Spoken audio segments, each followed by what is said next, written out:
A ploy. Did you Fly. All right. on YouTube? Did you start Oh, we're the good. Yeah, stream? yeah, we're started. I just saw it kick on. Okay, sweet, sweet, sweet, sweet. Let me reload so I can take the link and I can throw it. Oh, am I getting an ad on my own video? That's tight. Oh God, that's how you make a lot of money. Just watch ads for your own videos. So it's still called episode 61, another live show or something. Oh, so we have to rename it.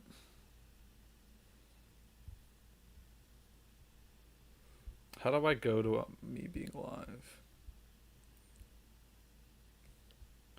Yeah. Okay. That's so dumb. Heat waves.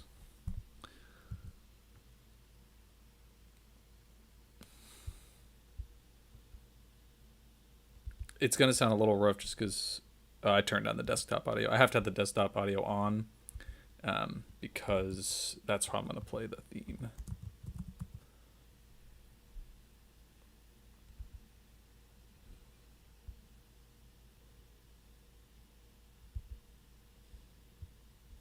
Yeah, where the hell? Right now, Oh, all I see on the live stream is just the logo. here now. Yeah, because I had it set up to that. Okay. I have it set so like you can't hear us talk while the things, or we can't hear you talk while it's on. Right now, okay, there I am.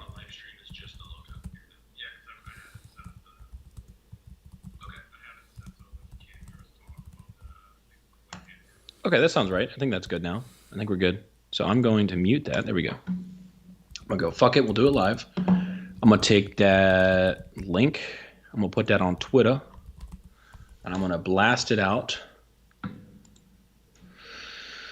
How's work going, by the way?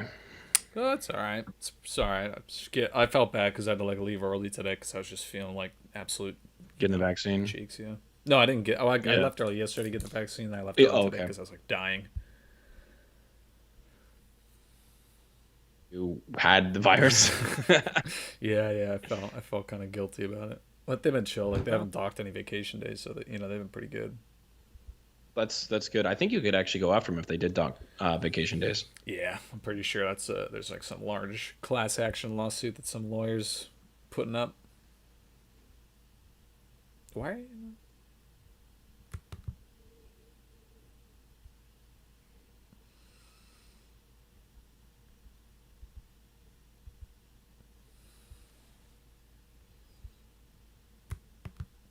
Why? Because of the like emergency authorization or whatever.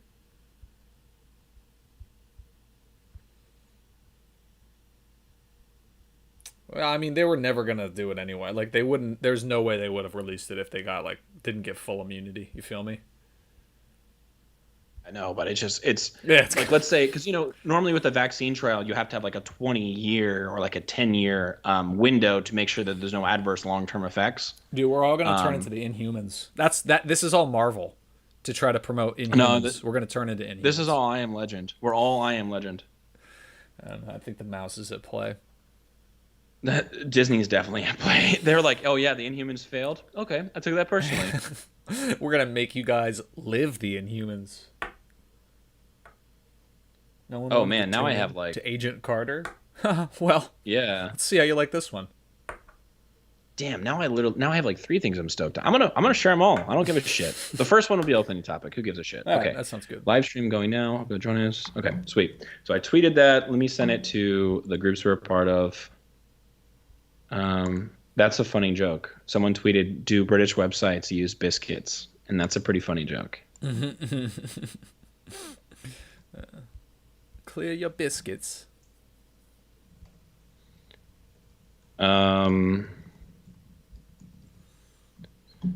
okay, sweet. I just gotta send it out. Give me 1 second. We are tweeted. We're tweeted.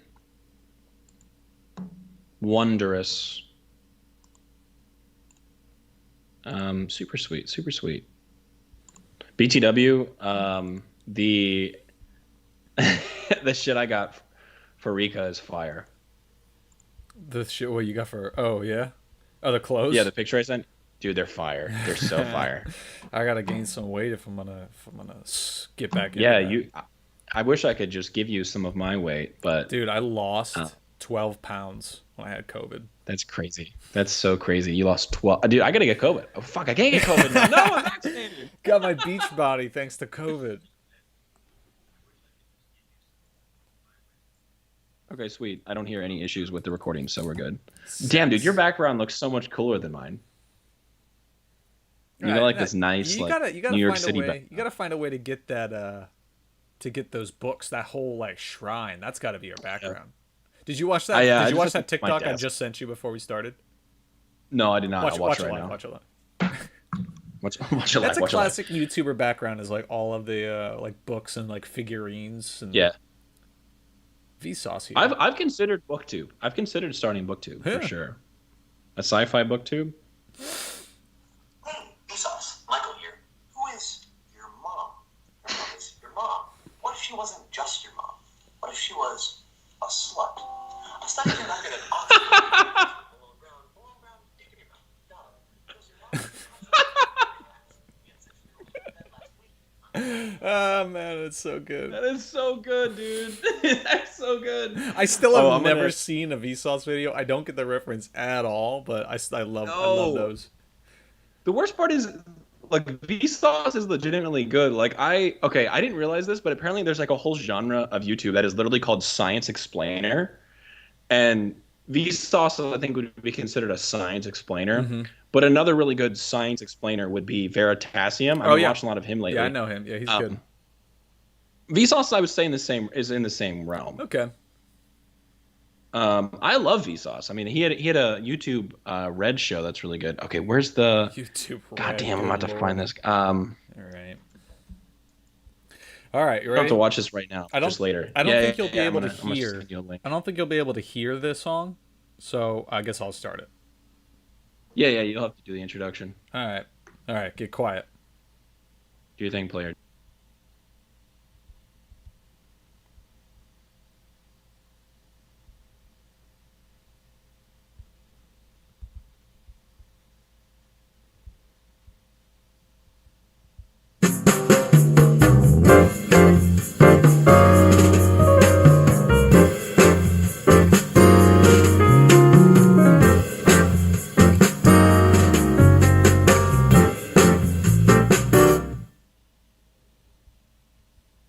Hello.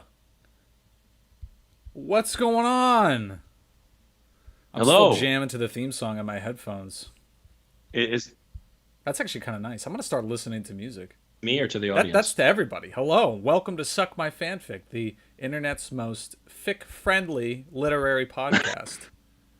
My name is Ryan, and I am bringing a very focused Is that are we fic friendly? podcast energy where we introduce ourselves at the beginning. And this is my co-host Alex, who's kind of chafing. He's kind of chafing at this this yoke of, produced. Oh, he sent me a message.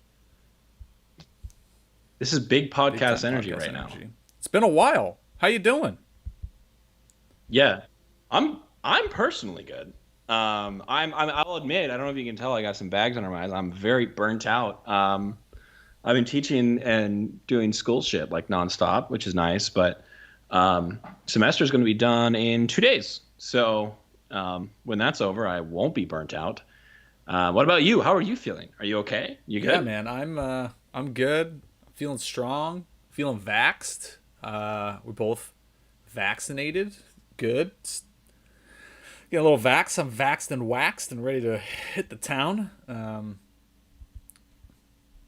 You can't refer to us as anti-vaxxers because we both got vaxxed Yeah, pretty fucking quick. That's true. For some reason, someone I think in the Florida government decided that I was important enough to get vaxxed early. I was able to get vaxxed before my parents for some reason. I couldn't begin to tell you why. They're both high risk too. It doesn't make any sense. So yeah, no, I'm vaxxed. I've been vaxxed. I'm fully immune. I got my two. I'm past my 2 week grace period Dang, on the man. Pfizer vaccine. Yeah. Nice. So how about you? You got your first one, right? Got my first one. Feeling strong. Not really. Feeling terrible. But other than that, I'm good. Still doing the whole social distancing thing, even though no one else is in New York City. The restaurants are just packed. And we've got Really? this very funny thing now where it's like outdoor dining is essentially indoor dining with an open window. And I love that idea, maybe dude. I'm just being like an old paranoid or like, Yeah, hey, you yeah. kids here, even though they're like the same age as me. But Yeah. yeah, I mean, I walk out my front door and I just see everybody, you know, jumping around and having a great time at all the bars, and I'm just like, what, like what? I'm just not there Well, yet. to be totally honest, the up or the lower east side was like that when I was up there in what was I, July when I was Yeah. there, July and August. Yeah, yeah, The lower no. east side was a block party, bro. Yeah, Like the outdoor dining, they shut down all the roads, and it was just like bar, bar, bar. Like it was honestly pretty cool. It was right pretty outside awesome. my house, the road is always closed. I live on a mega block. There's That's people pretty in the cool. streets. Yeah, it's not the end of the world, honestly. And And it's my Florida, though, crotchety like, old man ramping up though. I'm just like, yeah, I want to go out on yeah, my you're front an old lawn, man. and shake my fist at him. Are you Not that one. kids? That one. Yeah. No, in Florida, like, dude, I mean, our restaurant's been open for a while. We've been at 100% for a while too, and honestly, it's been pretty sweet. I can be real with you. But the outdoor dining has picked up for sure, because especially Oh, in just in time for it to be Alachua unbearably County. hot. Yeah, Alachua County, because it's like, if anyone cares, it's where University of Florida is. So it's literally like a drop of blue and a sea of red in like north central Florida. Literally, it's like if you look up like north of Orlando, all of Florida is red county by county, besides Alachua County and I think is it Levi County that Tallahassee's in, and Jacksonville. Jacksonville's obviously no, I think Jacksonville's red too. Anyways, Yeah, so Duval's a Alachua big County county. just like Duval's huge. Duval. Duval, yeah. So Alachua is just like a drop of blue in a sea of red. So everyone here is like, it's not God, what is the word? It's not ethical to be indoor dining. So like there are still restaurants that are like that. But when I go back to Orlando, we're inside, baby. It's we're open for business, baby. So it's funny. Like if I wanted to get angry, I would have had to get angry like back in December because no one's really given a shit since And then. this But is good. This is good. This is really good for the fan fiction, division of our economy, because where are you going to write fan fiction? In your room? No, you got to write it at a coffee shop. You need to be seen at a coffee shop. That guy's working on a song. That guy's working on a screenplay. That lady's writing a novel, and that person's writing Warrior Cat fan fiction. Have you reread Warrior Cat recently? Is that why you've brought it up to me twice now, or is it just a meme at this point? I think it's a meme at this point, but I've only ever Okay. read the first one. I've read it probably 100 times, and I've told the story. I've told the story on here. Warrior It's like, Cats. isn't it like 30 books? I don't know. I honestly, There's so many of them, bro. I don't know. I walked into a Barnes and Nobles one time and I was like, Warrior Cats. Yikes! That's a lot of books. It's a lot of cats. But I've told this story on there's here so many before. cats. But I've told this story on here before. But I used to like get really embarrassed. Like after I read it the first time, I started bringing it to school because I just liked it. And I would keep reading it. Yeah. And I would like get really embarrassed. Like other kids would see me reading it, so I would like perfect holding it in my hands like this, or like down on my lap like this, so no one could see it. And then I got embarrassed myself. Like I couldn't even Yeah. face myself, so I would read it and I would just censor all of the cat language and replace it. I would just pretend they're humans. I would like read a separate book. Wow, like that's my first foray into fan fiction. Is I rewrote Warrior Made Cats your own. as I read it. He's like he reached out and placed his paw. He placed his hand on Man. hers, and I would just keep going. Please tell me Derulo Cat isn't real. He's just a thing of my nightmares, right? If they make a Warrior Cats movie, Jason Derulo's got to be. He's got to be the star. He's got to be. At least 3 of the cats. At least 3 of them. Yeah. That's funny. No, as far as reading goes, shit, since we last recorded, I think I've read yeah, God, I think I've read 3 or 4 books since we last recorded. Maybe more than that. I'd have to look on my Goodreads. Pledge. 2 of them I can tell. No, 3 of them I can tell you for pleasure. I'll give you a quick rundown of each. So there's one called A Canticle for Leibowitz.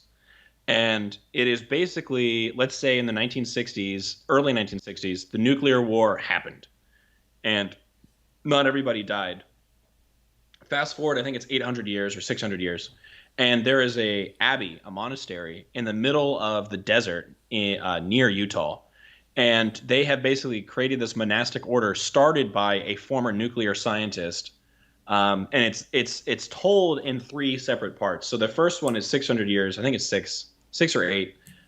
600 years after the nuclear war, then 600 years after that, then 600 years after that. And so the first one is basically like a dark age, and you learn about how they're trying to make Leibowitz a saint, who was the nuclear scientist. Then you learn about how you're at like this like peak of like this age of enlightenment where people are rediscovering old technologies, even though they know how badly they lead to. And then the third story is they're on the cusp of another nuclear war between these different powers. And The Canticle for Leibowitz is absolutely and utterly amazing. It was written by a guy named Walter Arthur Miller. Arthur Miller. Miller. No. Arthur M. Miller, I think is his name.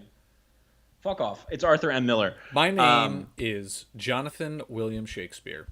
My name is Albert Einstein. So Walter Miller is he only ever wrote one book in his lifetime, and it was A Canticle for Leibowitz, and it is considered Was he like a writer seminal by work of trade? sci-fi. Because that's not good. Or was he? He was he was so the thing is he was a sci-fi writer, and he wrote a lot of short stories, and then he wrote A Canticle for Leibowitz and got really popular, and always promised to write a second part and then never did. He struggled with mental issues. He actually ended up killing himself in the 90s. And then there was a book that was published after his death that is the second part, that was like co-written with someone else. The guy that co-wrote it with him said that he basically didn't write anything, and Walter Miller did all of it. Canticle is a great big book. Good Omens energy.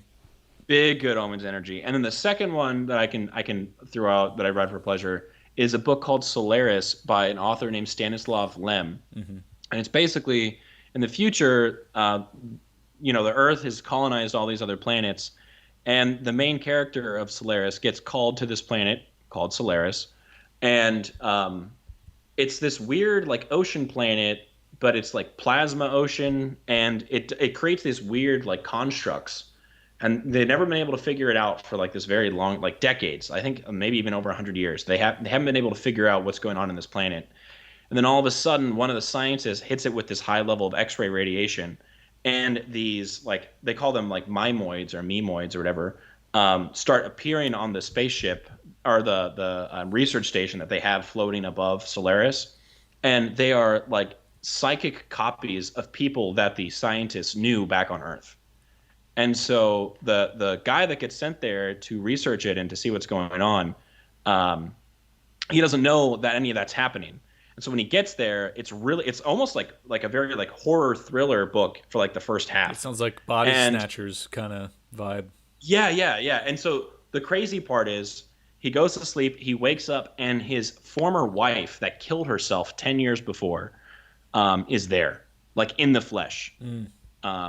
And Solaris is really good because the main theme is if we met a sentient or an intelligent being, how do you know we're going to be able to communicate with them like verbally? And so the idea is that the ocean on the planet was actually a sentient being, and this was its way of communicating with us.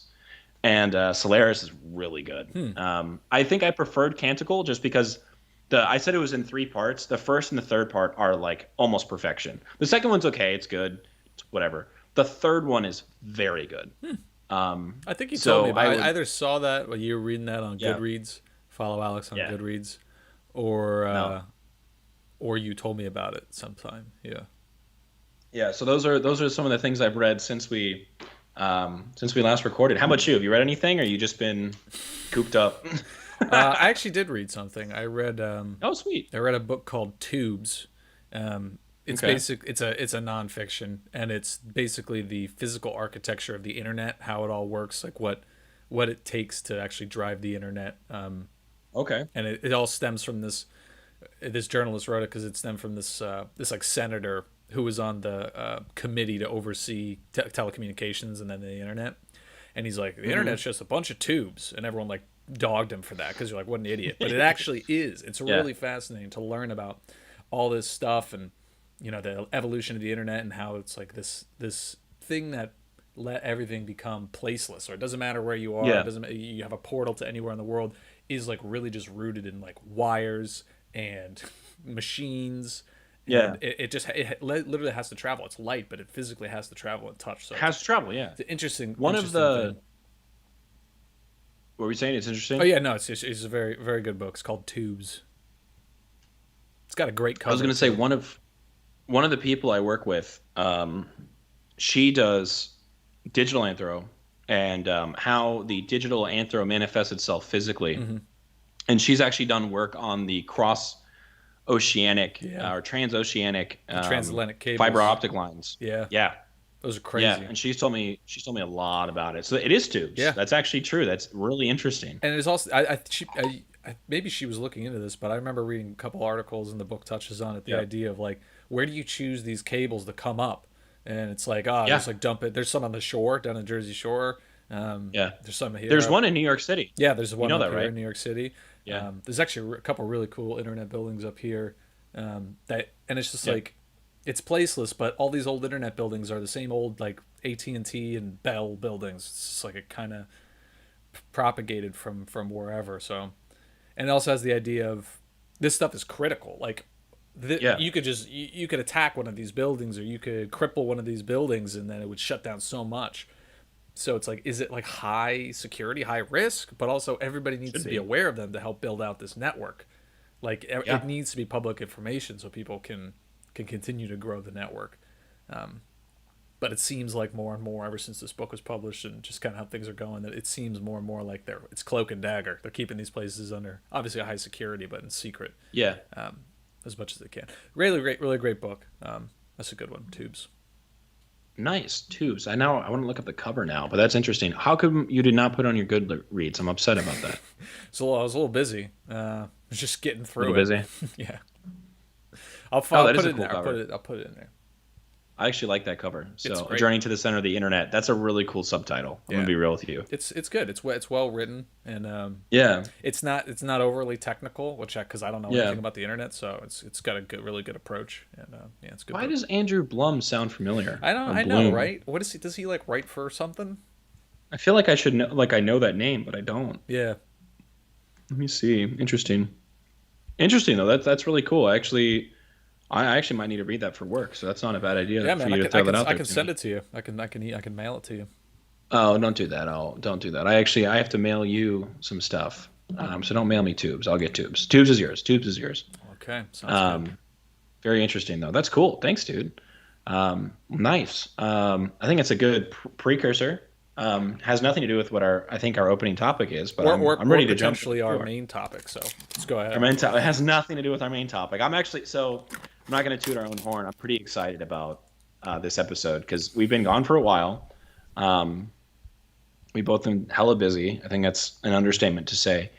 And I think we got some good shit to talk about. TBQH. So I'm just gonna jump right into it. I'm just gonna do this. I'm gonna give you an option of articles to be read. So you pick one. You ready? A classic. It's a classic. A classic. 100%. If this is your first time listening, this is an absolute classic Suck My Fanfic format, where I pick the shortest article unknowingly, and then we end up reading another one. That's how this works. No, these are both definitely long enough for us to talk about. One So is the from first BuzzFeed, one, the other one's from Pop Sugar. Mary Sue. you're so close. One's from Sci-Fi and the other's from Refinery 29. Oh, Refinery 29. Very nice. Okay, go ahead. Yeah. Class So to this podcast. the quote, one bed fan fiction trope finds popularity and predictability, but which fanfic pair shared a bed first? That's part one. I That's the first one. love one bed. That's great. That's a great trope. I didn't know what it was until I read the article. The second one. Fan fiction is cringy and beautiful. No wonder it's having a moment.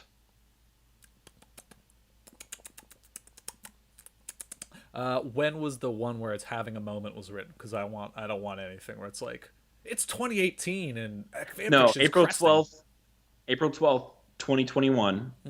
When this one, I will admit, does play a little bit into the fic for this week, so maybe we could skip it. Or the other one, the one bed one is from March 25th, 2021. So I'm picking up to date articles. I'm kind of up to date right now. Yeah, with you're the on kids. top of it. I mean, people don't come here for yesterday's news. They come here for the cutting edge. Today's news. Tomorrow, Yesterday. not today. That's what they're looking for. Tomorrow. In a week, I don't know. Which one do you feel more interested in? Is there That's what we're anybody gonna go. watching right now? If anybody's watching right now, I'd love to hear what they think. It's actually a good point. I think it's just me. So it's just me. Okay, so what do you think? It's our number one viewer. I'm gonna go with having a moment. Let's do it. The fan fiction's having a moment right Yep. now. Yep. Okay, so what we're gonna do, if fan fiction's having a moment, I want you to tell me what the one bed fic is first.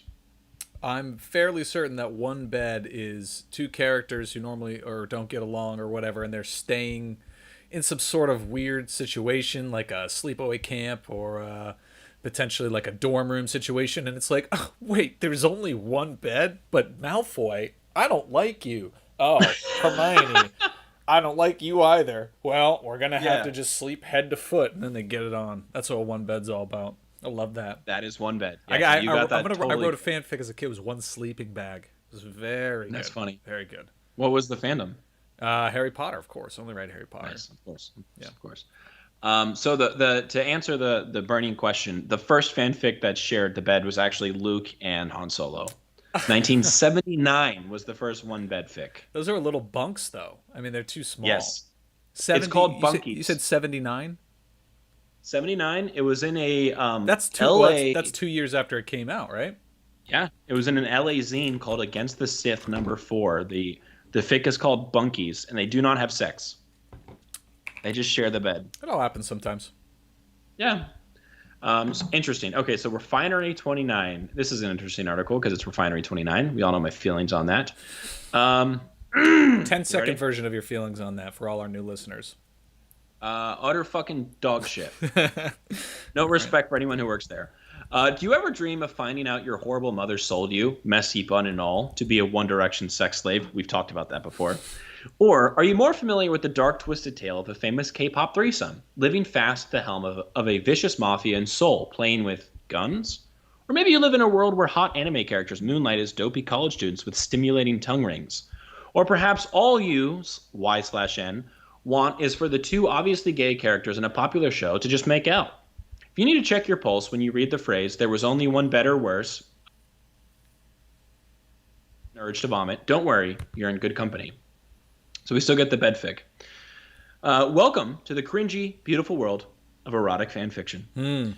Also known as smut, where celebrities and fictional characters get both figuratively and literally bent over by lust-minded writers with thirsty relationships. What once was a dirty secret within geeky fandoms is now semi-mainstream thanks to our recent surplus of free time and horniness. Not all fan fiction is erotic. Some can be simple, a simple exploration into alternative plotlines for beloved characters. But smut, fan fiction's sexually explicit problem child, is all about seeing everything through a lens of sex. Smut is made according to the same rules as porn. If it exists, there's probably smut about it. Even if the ship stuck in the Suez Canal isn't out of bounds. Even the ship. Wait a minute. The ship that, like Hang on. Evergreen. Yes. Hard to starboard till she sees stars. Suez Canal and Evergreen smut. Oh my god. Ever given smut. That's great. My little piece in this point of history. Okay, well, maybe we have to read that at some point. Wow. Anyways, we'll keep going. Smut has always been a part of the very online experience, but recently the trendy young adults of queer and alt TikTok have grown more confident in admitting they're fluent in the language of thirsty lit. Memes about popular tropes and doesn't this sound like 2012? What is it called? Watch Mojo. Like just the writing. Oh my god, yeah. Watch oh dude, where it's like 45 minutes of just talking and then the 1 second of the of the movie clip that's the thumbnail that you actually clicked on it for. Like, right, God, I'm I just gonna wanted to try see to read Tom this. Cruise's top 10 stunts. I don't want an 8-minute video. I'm gonna try to read this like a Watch Mojo narrator now. Okay, ready? Memes about popular tropes and fanfic cliches are amplifying what is now a semi-public conversation. However, just because a TikTok about sloshing down to the family diner or dinner table after spending a day reading smut can get 1 million views doesn't mean it's mainstream. Does that sound right? I don't know, whatever. I'm gonna stop. That's just a ton of words that I didn't understand. Yeah, 100%. If a smut reader talked about their interests with a non-smut reader, for example, they could easily be met with any number of assumptions about fanfiction and erotic prose. Fanfiction lovers are often assumed to have unhealthy parasocial relationships, to be into unspeakably kinky stuff, or to be virgins. But sometimes they're met with opposite reactions. What is a parasocial relationship, Ryan? I actually know this. Parasocial relationship? Can you P-A-R-A social. Can you use it in a sentence? I have a parasocial relationship with Allison Brie. Is that right? Yeah. Is that like is that the new age hippie speak for like being a stalker? Like being like Yeah, the guy who basically. shot Reagan because he wanted to impress whatever her name is from Yeah. Silence of the Lambs. Yeah, so Jodie Foster. Yeah. So parasocial, she was the girl in Taxi. Parasocial relationship is basically a relationship that it's a name for a relationship you would have with a celebrity. You know about their life, but they don't even know who you are. So So it's parasocial. when what's the date of origin of this term to totally just give a scientific term to this stalking, celebrity worship? Entomology. Etymology, not entomology. Entomology is bugs. Etymology. 1956. That's when they was created by a sociologist. Donald Horton and Richard Wohl in 1956. Parasocial. 1956. Okay, very good. Good. Look at that. That has a little bit of historical context then. That's good. Yeah.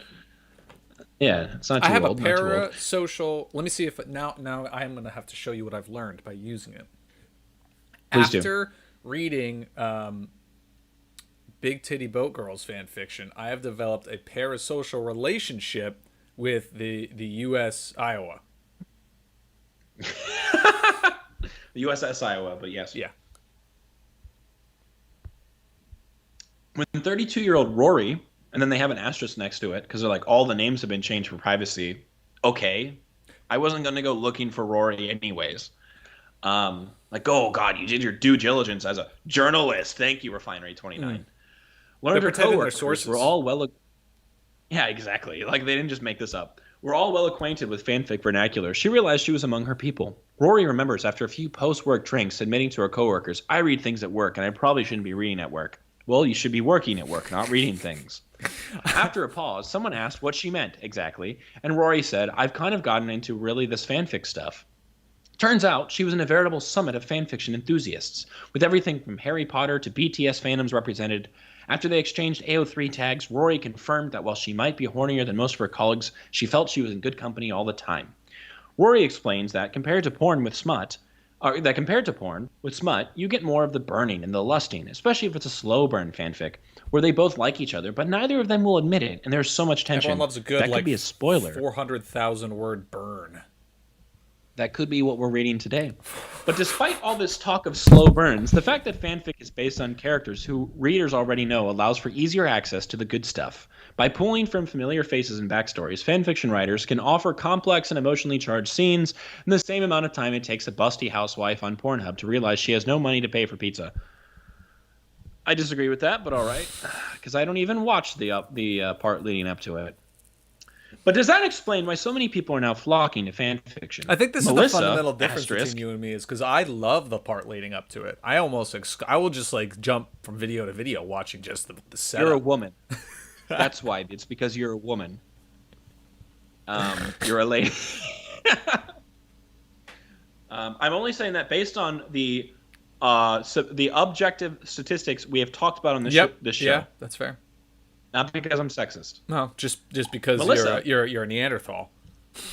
I'm a misogynist. That's it. Melissa asterisk to protect her identity. A 29-year-old who not only reads but also writes fan fiction has given the why a lot of thought. Quote, we know what this world is. We know what the plot is. Let's skip to the smut. Yes. No matter the characters, be they celebrities or literal ships, still looking to choose Suez Canal smut. That's hilarious. Fanfiction doesn't need a gratuitous plot. What's more, fanfic doesn't have to please critics, nor fit into guidelines about what's appropriate. It doesn't have to and, have as a Melissa plot or puts be good. It doesn't have to be interesting. It doesn't have to be generally accepted by like civilization. Anyone. As Melissa puts it, my mind has a higher special effects budget and better cinematography. Fanfiction writers are free to explore sex in ways that writers who share their works on screens or through publishers have never been able to, which means smut often subverts the male gaze and centers queer desire in ways mainstream media has often teased but never delivered on. If the fandom says now kith, the fic will make it happen. All right, now I need to know what now now means. kiss. I think that's like a Mike Tyson saying. Yeah, now, yeah. Well, kiss. it's like a little kid being like, now kith. Yeah, they linked me. Refinery 29 just linked me to Know Your Meme. Yeah. So just know that. That's it. Okay, well, that's where we're going to end this because we're almost done. Literary snobs who might scoff into fanfic can also look to people people like longtime fanfiction reader and writer Carla. Again, an asterisk. We get it. They're not the same. Whatever. A 32-year-old product support specialist says that even as an English major, she probably reads more fan fiction than she does books. Dang. She's read plenty of bodice rippers, or as she calls them, old lady Or novels. Bodice Tipplers. Go follow Bodice Tipplers. Shout out. You guys are awesome. And says they're great, but those also get pretty campy as well. At that point, you might as well just read fan fiction. Even if you don't read smut, you've certainly been touched by it. If the jocks and cheerleaders of the world point and laugh at the enemies to lovers to fic reader, remind them of their mom's dedication to the 50 Shades of Grey book and movie franchise. Lest we forget the whole phenomenon all started as Twilight Smut posted to fanfiction.net. Or what? The most obvious thing ever? Or point to We've the many become book deals that snobs at this emerged. point. We're so insufferable. Like that's a legit thing that people can be surprised by. We're The terrible. podcast is just an evolution of us turning into assholes about fanfiction. Yeah. Many book deals have emerged from Wattpad, like the Harry Styles fanfic-inspired After, which was later adapted into a film. Become original. Or you could just point... Oh, wow, great. Or you could just point to the meme that Carla's brother, who doesn't read fic, but knows she does, sent her recently. It asked, would you rather read a critically acclaimed book, or would you rather read a fanfiction written by a 13-year-old who has no idea about sex? The response is really the only one that matters. Is the fanfiction good enough? Good, though. Yeah, I mean, it comes Wonderful. down to, like, would you rather spend time and watch an Oscar-nominated film, or would you rather watch 300 clips of a guy getting hit in the nuts on YouTube? Always the guys getting hit in the Right? nuts. I mean, every time. There's never a time I don't want to see guys getting hit in I the remember nuts. hearing... Or children getting flipped by buffalo. Have you ever seen that? It's fucking hilarious. I've not seen it. I remember hearing somebody... Fucking hilarious, Somebody from dude. SNL, might have been, like, Andy Samberg, or somebody. They were talking about, like, the internet, and they're like... I remember the first time, like, a YouTube video came out, and it was, like the first... like newscaster fail compilation I ever saw. I was like, oh, comedy Yeah. is dead. Nothing could ever be funnier than this. Like, this is like, you know, all the time and It's kinda effort true. we put into writing and setting up and money to produce it. This 5 seconds is infinitely funnier than that. That's pretty funny. It's like the democratization of creativity is just like undone all of these old industries and old ways we used to consume. I think you put it the right way too. It's a democratization, 100%. Okay, so that's the opening topic. Do we have any other thing to talk about? Because if not, I am ready to move on to the fic for today. Well, I'm on my computer and I've already found out the real names and we're ordering a drone strike now. The real names of what? Oh, the people. Okay, wonderful. Thank you. Yeah, dox them for sure. Well, how fucking ridiculous. Whatever. Obviously, don't ever dox anybody. I'm very clearly joking. I think you and I are pro free speech and pro privacy out the ass. But we're also pro anyways. China because we get that sweet Oh money. yeah, no, China sounds great. Yeah. Xi Jinping Not you, does China. look like Not he's you. there, and I would love to visit the Forbidden China, City. my boy. Not you though. Not you though. Not you. Mm. There can only be one, Great place. and it's you. Great. Every time Donald Trump said China, I cringed because I was like, what? China, my best friend? What? How dare you defile? There's another book, just real side that it's like the entire life, a really good like acclaimed biography of Mao Zedong, and I was like, I really want to read Yeah. that, and it kind of like chronicles his rise and like what kind of person is that? It's like a portrait of like what kind of like psycho is this guy? Yeah. and like how he is accounted Psycho? What for, do you mean? Great leader? how he's accounted for like more deaths than any like single human. That one looks really good. That's probably my next read. Yeah, well, that's so it's weird because the work that I do is obviously about authoritarianism, totalitarianism, all that really bad political stuff, and like, it's really interesting that we're always so quick to jump to Hitler, who was a fascist leader, and be like, what a piece of shit, because he obviously was. When it comes to Stalin and Mao, we're like, well, their ideas just didn't pan out the right way, and it's like, Mao might have killed 100 million people. Mao legitimately might have led to the deaths of 100 million people. Hey man, That's a lot. that's a testament to just being in the game a long time. They were in Hey, power don't- forever. They just couldn't get out of power. Don't hate the player. Just hate the game, you know?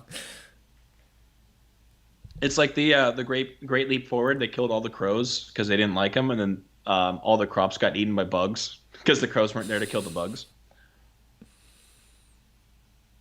Those farmers are added to the toll, by the way, the death toll. Anyways, Mao Zedong is not in this fan fiction. But he is in our hearts. He's always in our hearts because China's a great place, and I would love to go there one day. If I asked you, Ryan, Yeah. what fandom had the fic for the most hits on Archive of Our Own, could you comfortably answer that question? Yeah. Okay, what's the fandom? Harry Potter. You're wrong. Avengers. I will give you 10 more guesses, and I'm positive you won't get it correct. Sherlock Holmes. No. Can I? Okay, I'm gonna keep going, and then we'll. My Little Pony. And so it's a single fic that has the most hits Oh, on Archive one of Our Own. fanfic, not a community, not a Not a community. One single fic.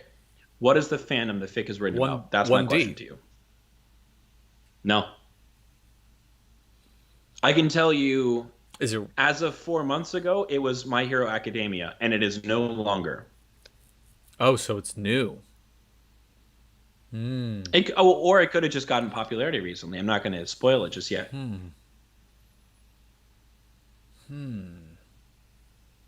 Is it a cartoon or is it real people? Is that cheating? Will that give it away? No. I can give you a hint. It's real people. 2 real people. To like real people fic, not like live action. RPF. Wow. Kim Kardashian and Kanye West. No. One more. Just give me Prince one more. Harry and Meghan Markle. No, Okay. not at all. All right. Okay. So,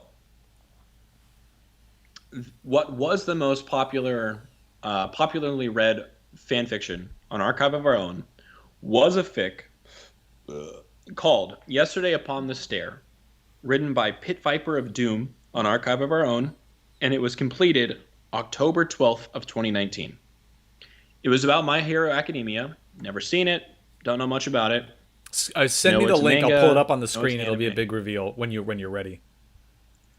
Oh, for what Yeah. the most read one Yeah. is?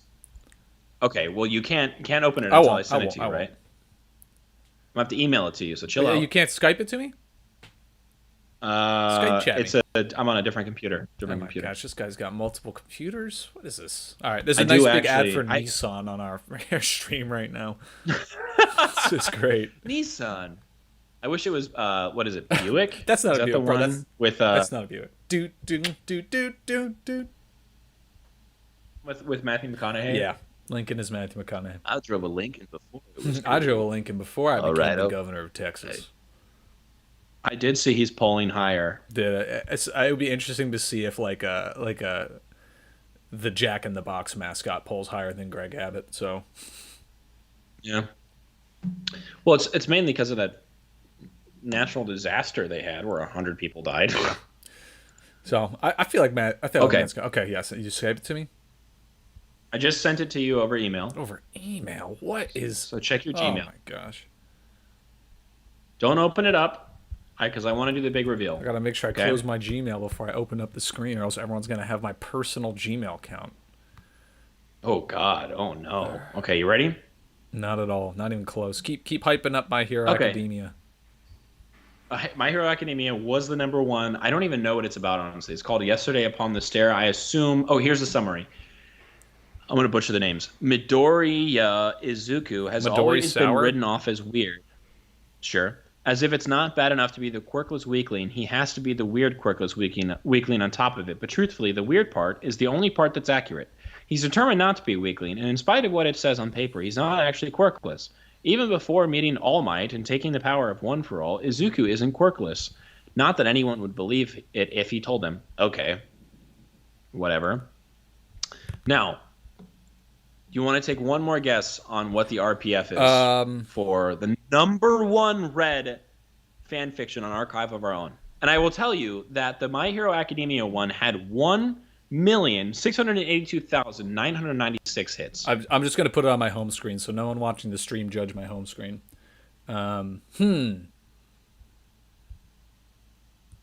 Give me the hits one more time. PewDiePie. Give you what one more PewDiePie. time?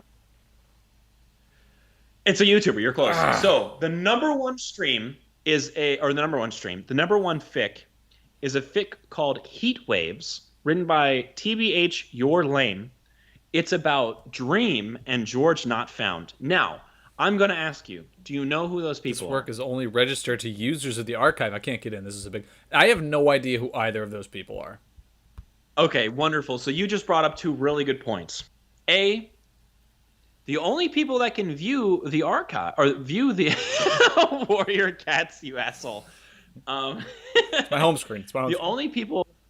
Okay, you're good. You're good. The only people that can view the fic are people that have archive of our own accounts. What is that? So that means you have to have an account to view it, which means that of the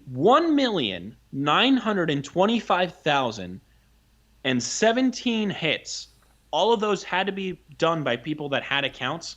It's been pirated and put onto Wattpad and Reddit. So that means that it's been read by probably over 2 million people, and it's just been pirated, and we don't have the numbers there. Oh my gosh, it's like Game of Thrones. We'll never know how many people watched it. Yes. So that's insane. Wow. That, That's a real. so that's think about that's how many people actually. That's what we call a subscriber driver. That's like the WandaVision of Archive of Our Own. Let's get people signed up to watch this. I was about to say, think about how many people created accounts just to read this fic. It's huge. Now, How is that a thing? when do you think is the that a work- thing? You set that while you're doing your publishing? yes. I didn't even know that until I came across this. So what's really weird is, I believe it's a she who wrote this. If I'm misgendering you, I sincerely apologize.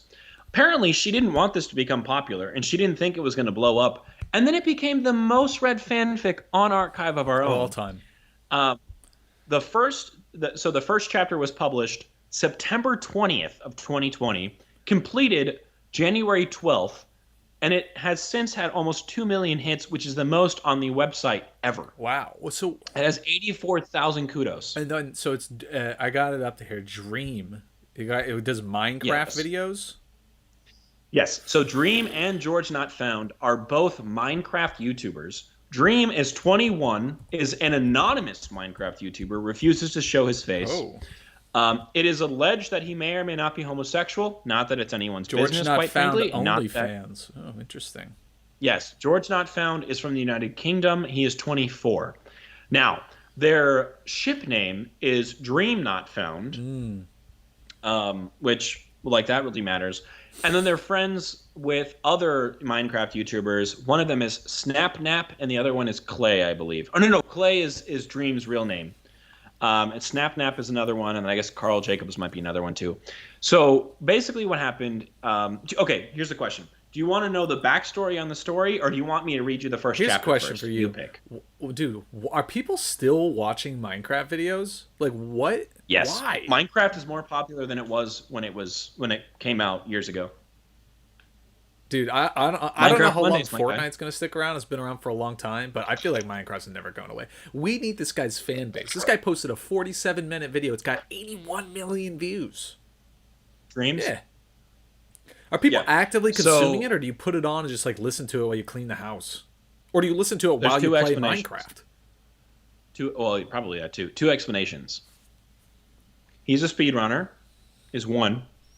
And, to make it even crazier, he has basically been caught for cheating speedrunning Minecraft, which is really funny. I didn't know you could do that. The pools that he would need for these like randomly generated things were so significant that he could not have completed them, statistically speaking, had he not fucked around with his Minecraft The program. RNG. So that's A. B, the second reason why he's so popular is kids. If there's ever a question on YouTube why something is popular, the answer is kids. It's kids. And it's like, kids We like need to it. do another kids episode.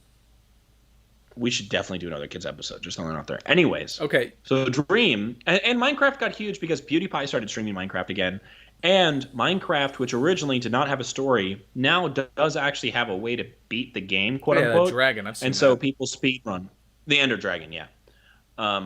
So Minecraft has a purpose now, and people are speedrunning it. Minecraft's People are growing up. doing Minecraft Mondays. Yeah, Minecraft's blowing up. Growing for up. Sure. I said it's growing up. It's got a purpose now. Okay. And is there anything you need to tell me in regards to why there's a sudden surge in popular? Because I imagine this sat at a certain amount of reads for a while and then like popped. Did anything happen to Dream or George Not Found recently to suggest that they're more popular than they were when this was written. Oh, so you're talking about, why did the fic blow Yes. up and not why did Minecraft blow Yes. up?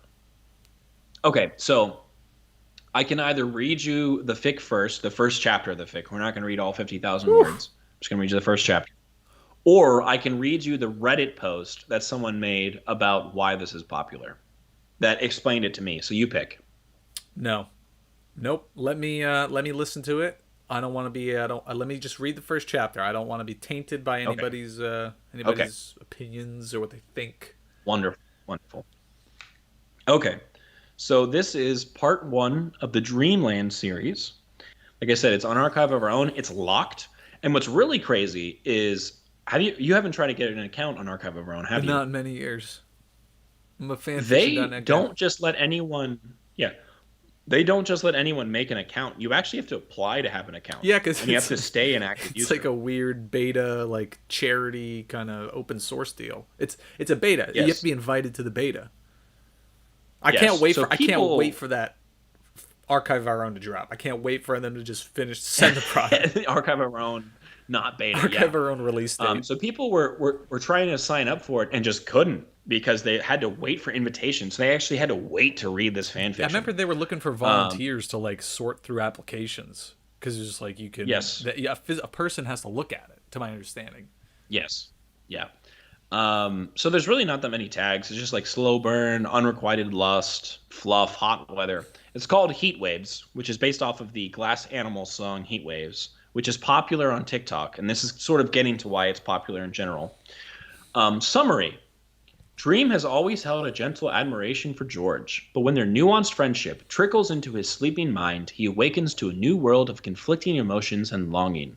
Lost in the midst of the heat wave, he continuously listens to a song that works itself into the very core of his heartache.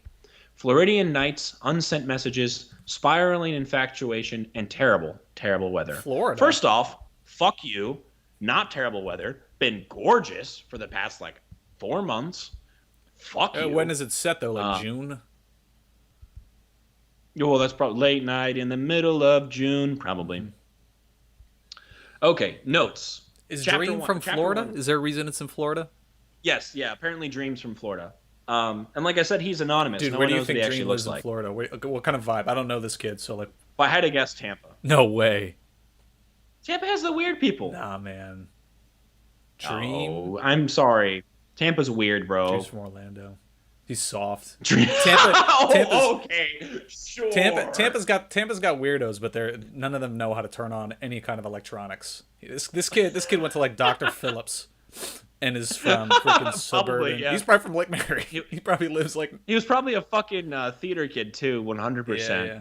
OYT. He was Yeah. a member. Okay. Chapter 1, Moon Jelly. Notes. This is my first time writing a DNF fic. I heard the song Heat Waves by Glass Animals for the first time and fell in love. Please take the time to listen to it if you haven't already. haven't. It Should fits I? them so well, and I had to write it. You haven't heard No. it? You're on TikTok. You've heard How's it it. go? Fuck. Late night in the middle of June. Bump, dump, and a talking about. Bump, bump, and a minute. I don't know. Yeah, I don't know what I don't that fucking is. listen to that. Will we get demonetized if I Whatever. play it? 1 trillion%. Yeah, Okay. actually.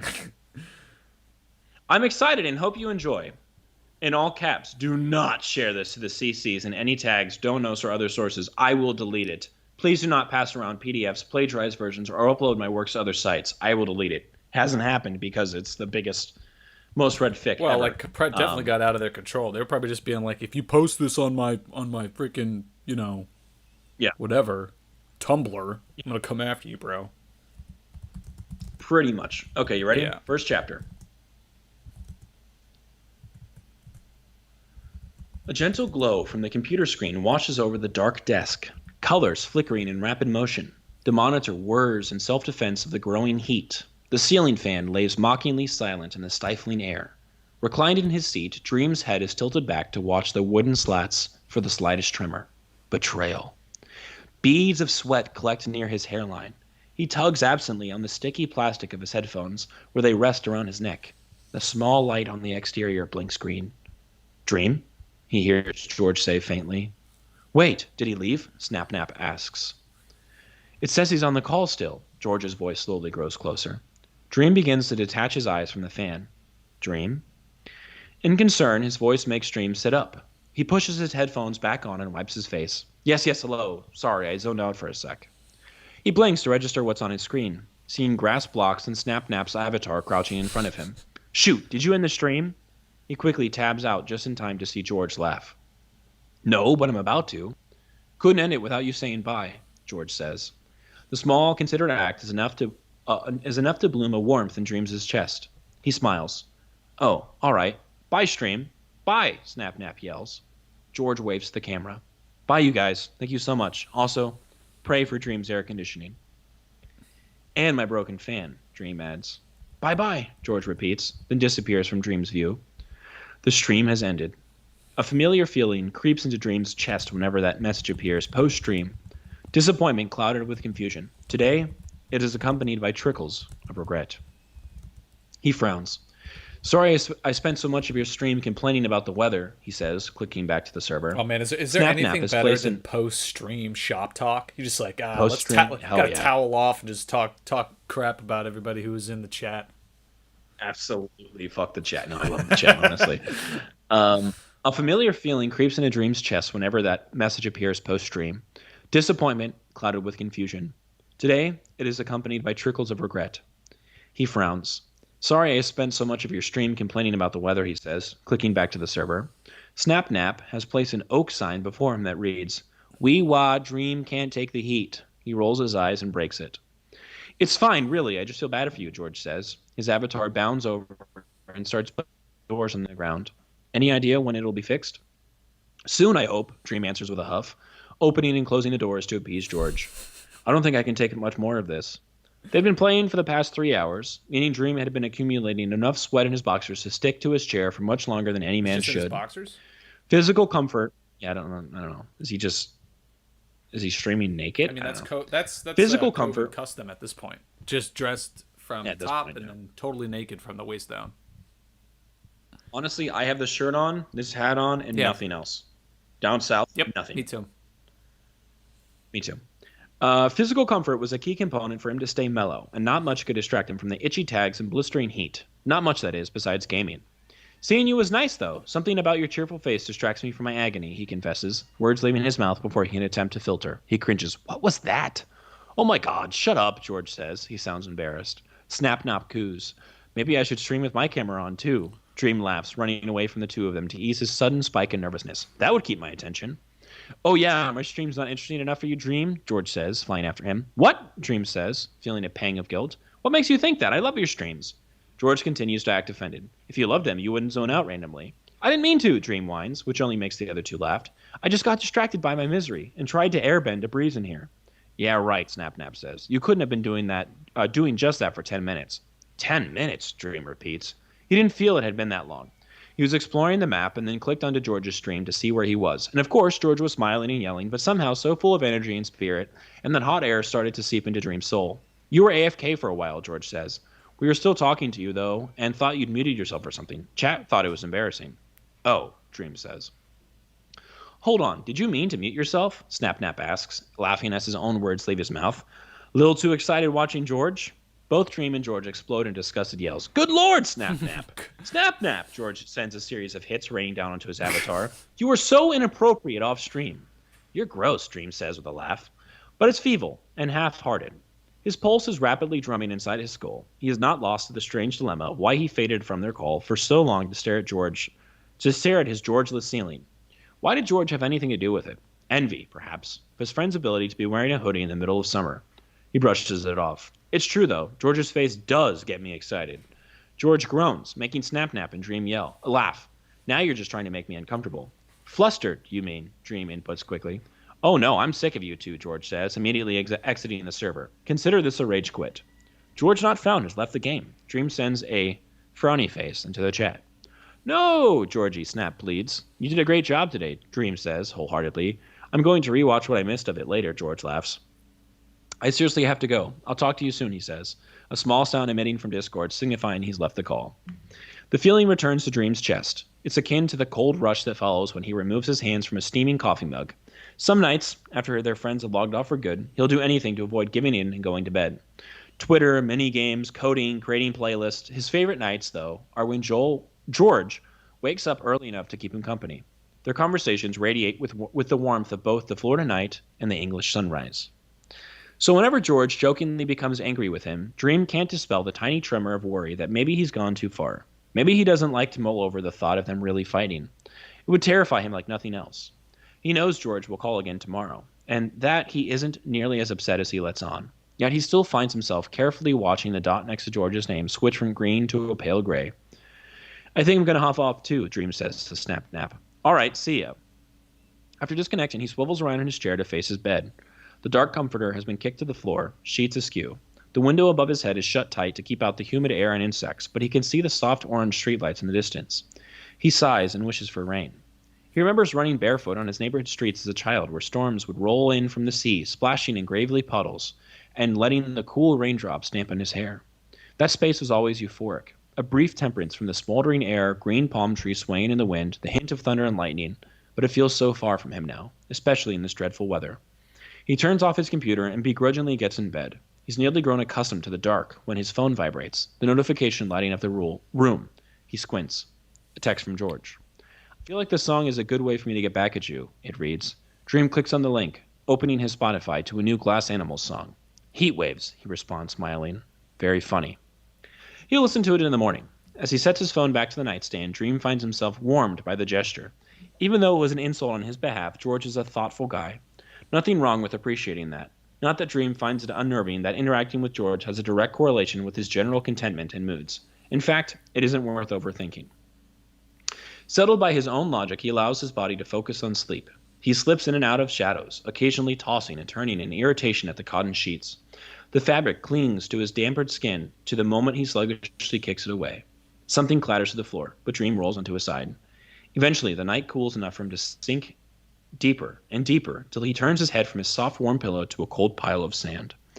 Confused, he grasps at the foundation beneath him, only for the rocky grains to slip through his fingers.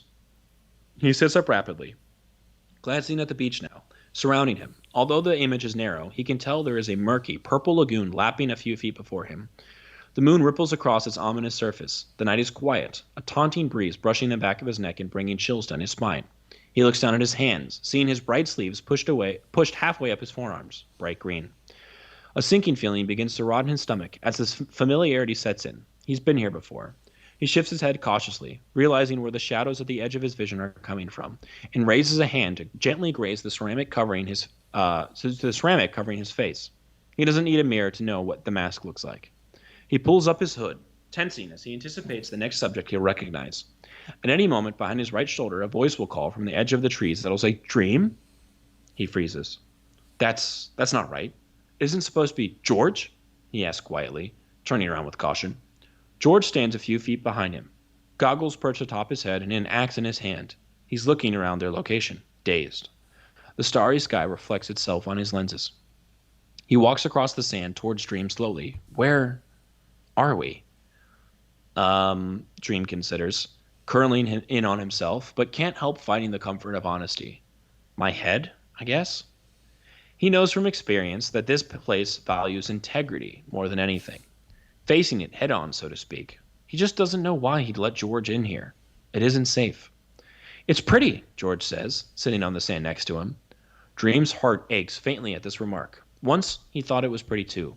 He can't find the words to tell George that after so many years of frantically slipping on the sand, coughing up lungfuls of dark water, and running from the woods, it has become a thing of nightmares.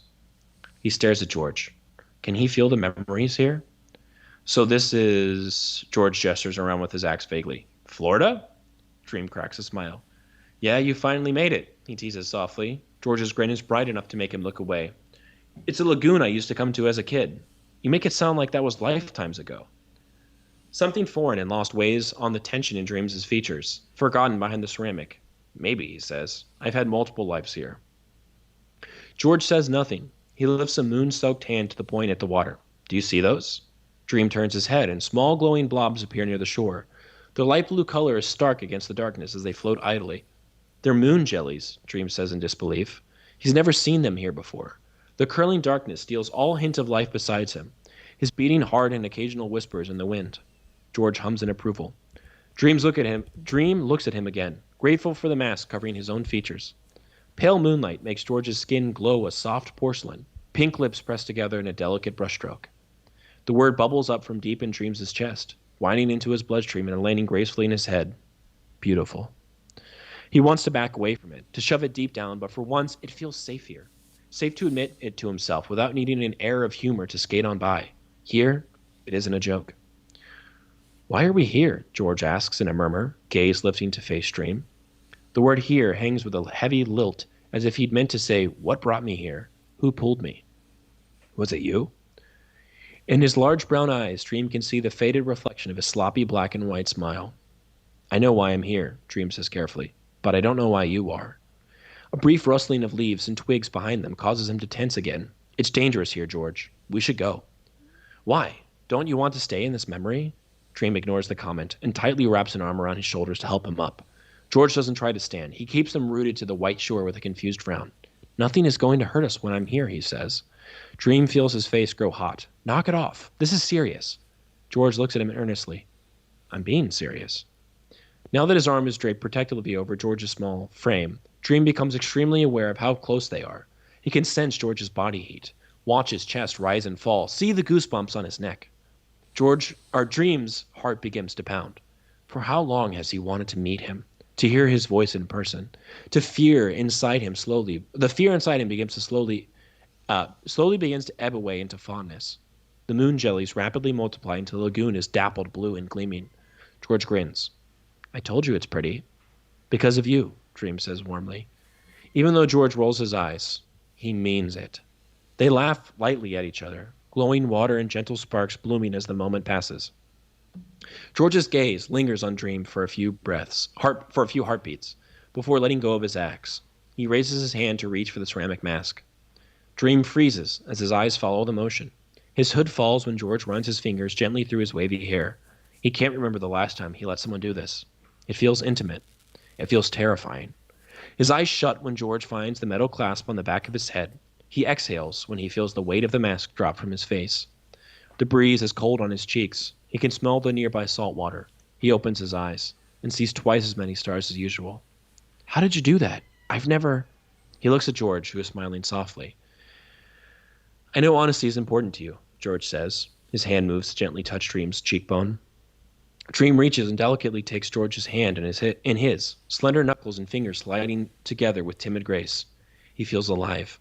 He leans closer, studying George's eyes until he slips down further to his soft lips. His breath is trembling. What if I kissed you right now? He murmurs, heart racing. How honest would that be? George's eyes grow wide. Well, Dream, you... He stammers, giving Dream exactly what he needs to let go. Their movements happen nearly all at once. The inclining of George's drawl, the slide of Dream's hand into his hair, the connection of their lips. The kiss is raw with emotion and gentle. Hot embers rise from Dream's chest to heat his face. The soft presence of George's mouth against his own is surreal as their senses collectively slip away into the dreamland. His hand rises to softly cup George's jaw. He pulls his face closer, breath hot, heart stuttering. Nervous energy quickly ebbs into a strong hearth of longing as he kisses George again and again and again. George emits a soft noise that makes Dream melt. He can feel George's hands in his hair, then on his neck, then on his chest. Dream pulls away to capture brief puffs of air. His chest rises and falls rapidly as he looks at George's flushed cheeks and mouth They'll kissed get winded red. easily because all they do is stream Fortnite. Because of him, a low feeling stirs in the space just below his ribcage. The first flickering of a dangerously hot flame. All of it. All of George. Just for him. Dream parts his lips to say something. Anything. And promptly wakes up. Finn, chapter 1. I mean, if it's going to be a slow burn that's 50,000 words, you're going to have him kiss in the first chapter? I know In it's a dream. but I don't know. It's still the same. Dream I'm was still dreaming. reading it. Notes. I'm still getting off to it. Notes. Absolutely. Notes. Thank you so much for reading. Short chapter, but I wanted to put it out there. Criticism, other work suggestions, ideas. Just saying hello is all welcome.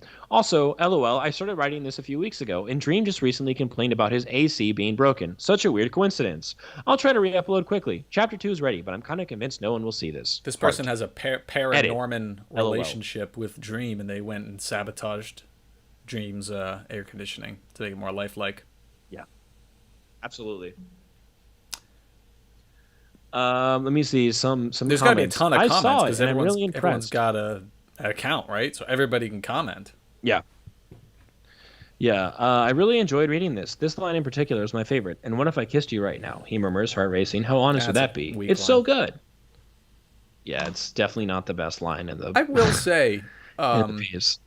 I kind of liked the beginning. It was pretty silly because it's like, you know, but it's like super modern, right? It's like this is how people meet and interact and stuff. Like the idea of you know, you're on Twitch and maybe there's someone that you really like and you're chatting and then you say goodnight and then you watch their thing go from green to gray, their little online that status icon. That's kind of nice. That's kind of like that gives me like a youthful like crush, kind of crushing like heartache vibe. I like that. And yeah, it seems like if there was going to be a modern love story, that would make sense. And we kind of have that excuse where it's like, yo, I Minecraft stream with this guy, but he's in England, so I'll never see him. And it's, you know, that would never have been possible before. So it's like a whole new genre of stuff there. But it's interesting how it starts off like they're like flirting, but they're flirting in like Minecraft terms, which is like open and close the door. It's like, oh yeah, I'm flirting with you, like teabag this body. And then I'm not gonna lie, I got really nervous when he showed up in goggles with an axe. I was like, are they in Fortnite right now? Are they at Moisty Mire?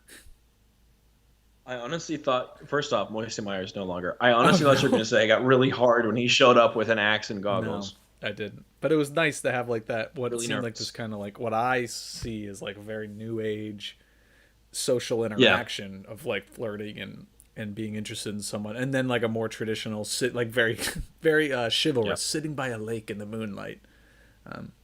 In Minecraft. That reminds me of is that Minecraft? Was it supposed to be in the Minecraft episode of South Park? Yeah, it's in Minecraft, I think. Why was he wearing a mask? Is that revealed later? That's Dream's thing. Like he always has a mask on when he takes photos. Ugh. Yeah, this kid's so people don't know what he looks like. Straight out of Aliqua Lakes. There's no chance. Yes, dude. Oh, that's so funny. I bet he is. I bet his dad's like a doctor, dentist, engineer, or some shit like that. And he has so he just, none of his AC is broken. But who knows? Is the reason that this is this a Nostradamus fic? Is the reason that this got so big because they're in a relationship now? Like, not only did his AC go down, but they're actually like together. No, okay. So this is the Reddit post. It's posted onto r/fanfiction. I don't use Reddit, so I hope you know what all this means. Posted. It's on www.reddit.com/fanfiction. r/fanfiction. I don't know what that means. http:// Go ahead. // the most read fic on AO3 has been dethroned. A fic about Minecraft YouTubers is now the most read fic of all time. This is from 2 months ago.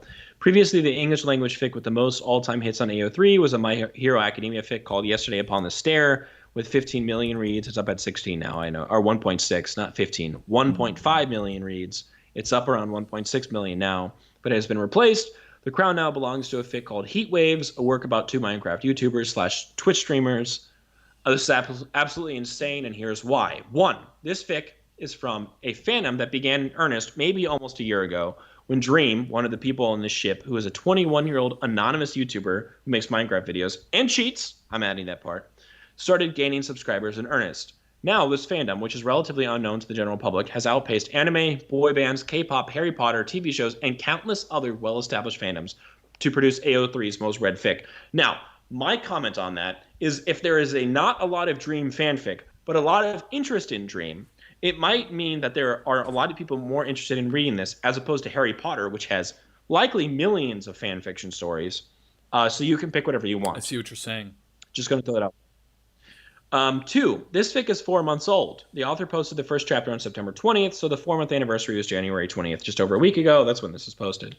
This 4-month span even includes a hiatus of a month or more in which the first part of the fic blew up and the author temporarily paused writing because they were overwhelmed by the response and unsure if they should continue I it. really respect this author.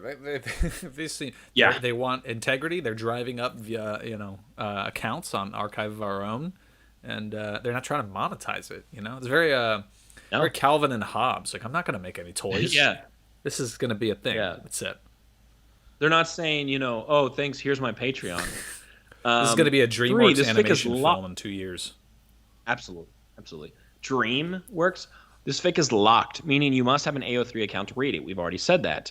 Only one other fic in the top 40 is locked, for context. The fact that this fic blew up so much that hundreds of thousands of people created accounts just to read it is mind-blowing.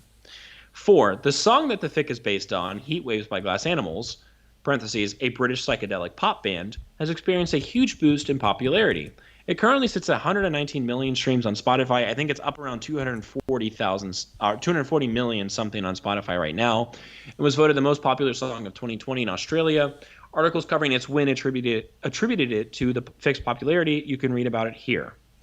So it's partly popular because of the song. 5, what is most interesting, however, is how well Heat Waves has been received by the people it is about. And it is pretty much unique in that regard. The ship is between two real people, the YouTuber Dream, a 20-year-old Minecraft player from Florida who is anonymous, only revealing that his name is Clay, and his good friend George Not Found, a 24-year-old Minecraft player and Twitch streamer from the United Kingdom.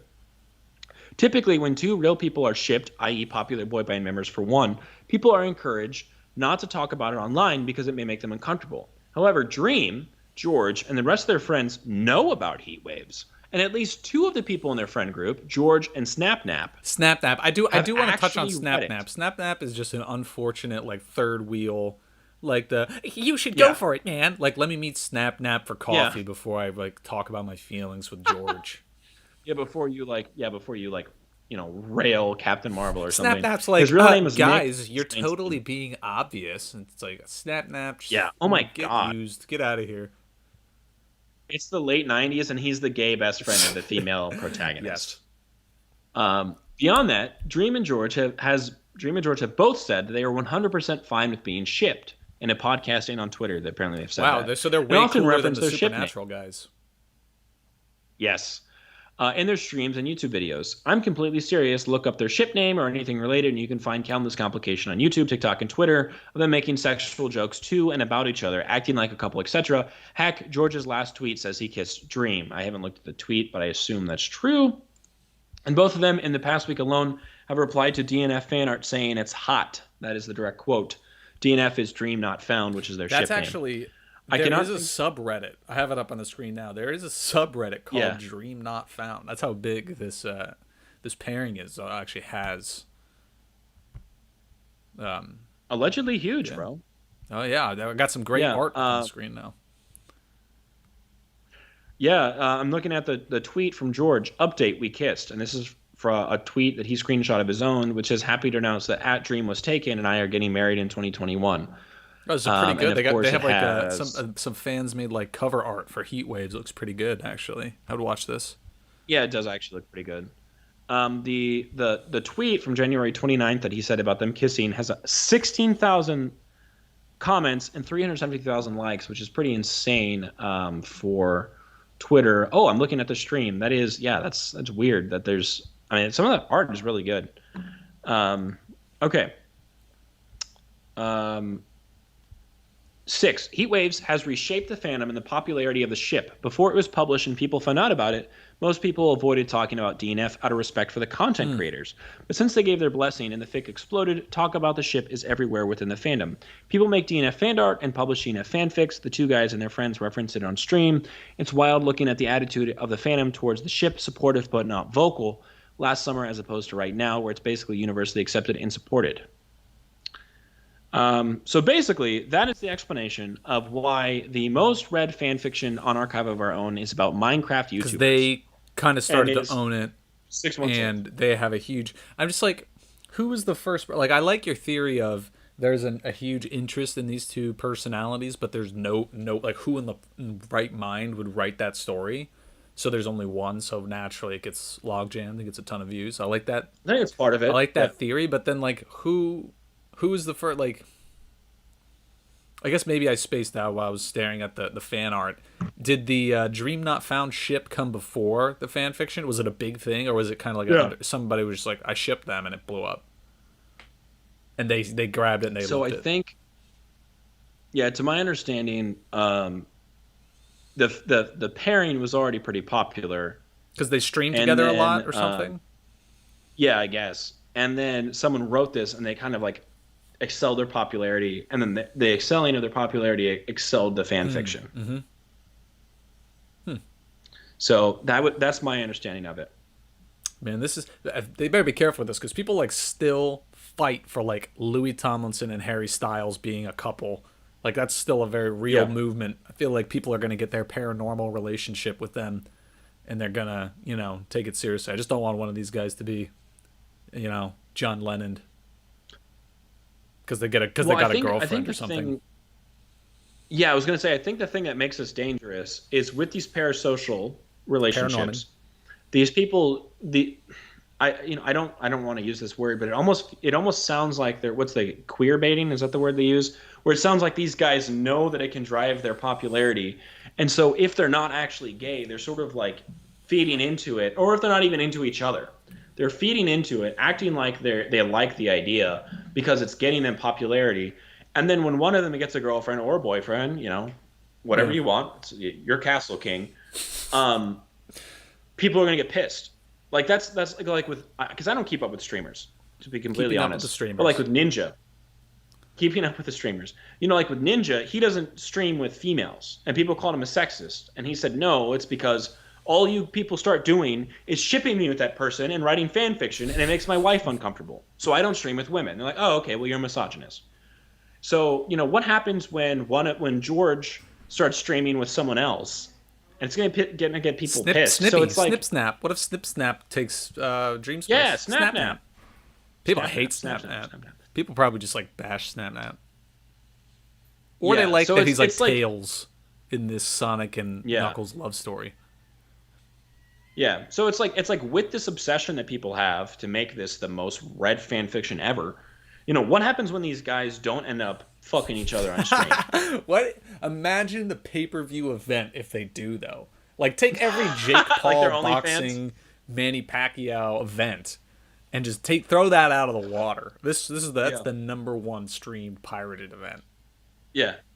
Dream reveals his dick before his face. Like, I don't know. It's just I feel like, as someone who's not Dream and I don't have millions of followers and stuff, I almost feel like it's dangerous to play into this because when the fandom doesn't get what they want, which is you and George to have sex on stream, things are going to go wrong, I think. Things are going to go bad. So that's my warning.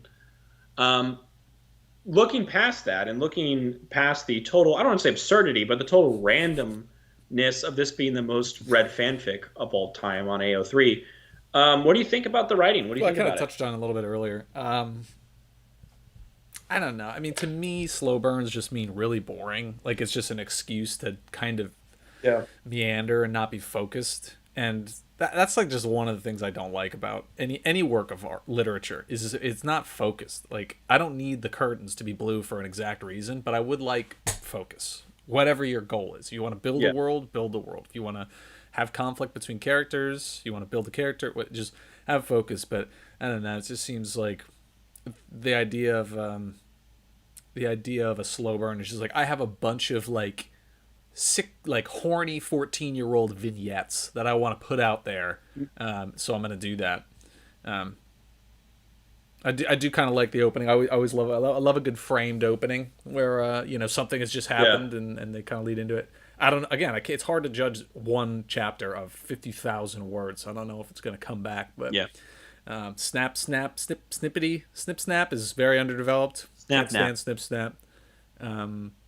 But no, can't stand Snapchat. I do like it. It kind of gives me like hope that I like that opening. I like as soon as he logs off and he kind of starts talking about his feelings and he gets a text. I just think like that seems more authentic. I don't know how old this writer is than like I don't know Michael Crichton, or Michael Brown rather, writing a Yeah. story about people texting. Like, it just seems like, okay, like there is going to be some new literature coming out. And I think it's got a chance to still stoke those old feelings that we look for. Yeah. So that was okay. I also kind of feel like the author had like been to Florida once when they were a kid, or like knows about Florida through like a 90s Nickelodeon cartoon.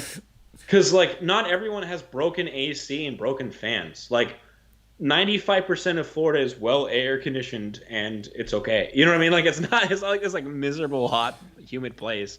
Inside at least. Outside, of course it is. But like I don't know, just like reading that, I'm like, why don't you get your AC fixed, bro? Like, you're supposed to have your AC serviced once a year. George put down you know his what I mean? Publix sandwich as a pelican flew by and Yeah. scooped it up. He looked towards the edge of the water and saw an alligator submerged.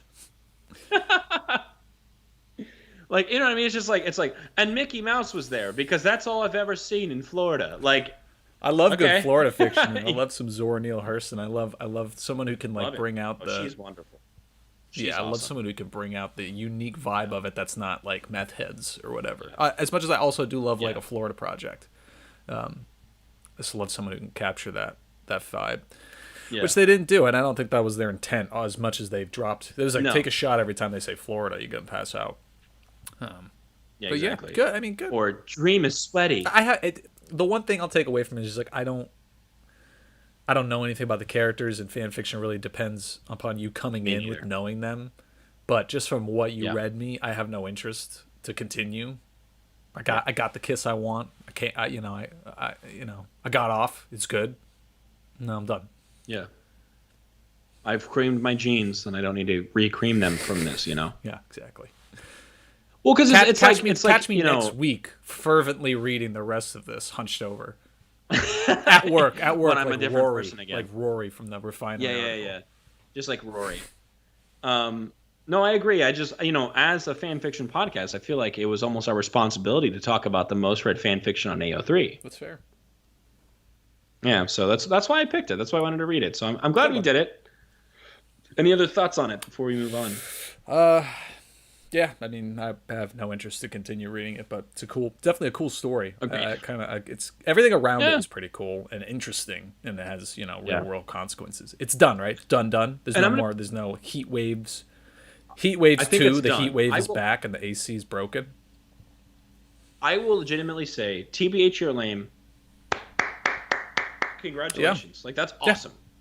That's like 2 million people reading a 50,000 word story is amazing. Good for you. The fact that it's been pirated and reposted other places, wow. The fact that it's a locked fic and it's the most read, wow. So like, I think part of the reason why I wanted to talk about it was because I appreciate the accomplishment, though I might not fully appreciate the context or the content. Yeah, You know what I mean? I'd agree with that. I think I mean, just from I don't know if it's true, but what you told me, like it blew up and they came back to it. And like, ooh, do I keep going?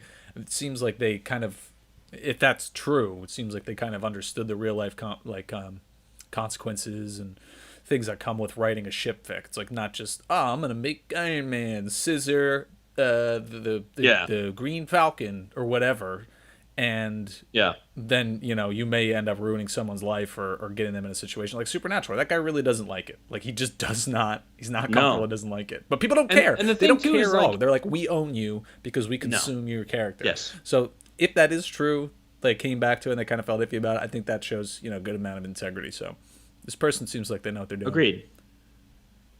Yeah, and I like that they said, no, I'm going to stop writing because I don't know if they're going to like it. I don't know if I should be really as popular about this. So, like, I like, it wasn't a story of someone immediately letting the popularity go to their head. They took a second to be like, I don't know if this is the right way to keep going. And then they did. Yeah. So, I mean, good for them. Let's go to the 12th chapter. How about that? Let me go to the 12th chapter. I wish I could pull this up. And let's see what the on note the is for that.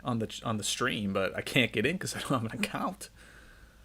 We haven't, like, the podcast has an account. Remember, it's the Kitty's Yeah, but Titties. I'm not logged in.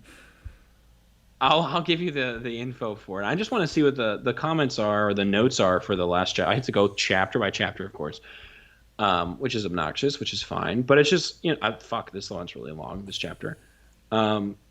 So like I said, mad respect that it's the most, read chapter or most read fic. I think that's really cool.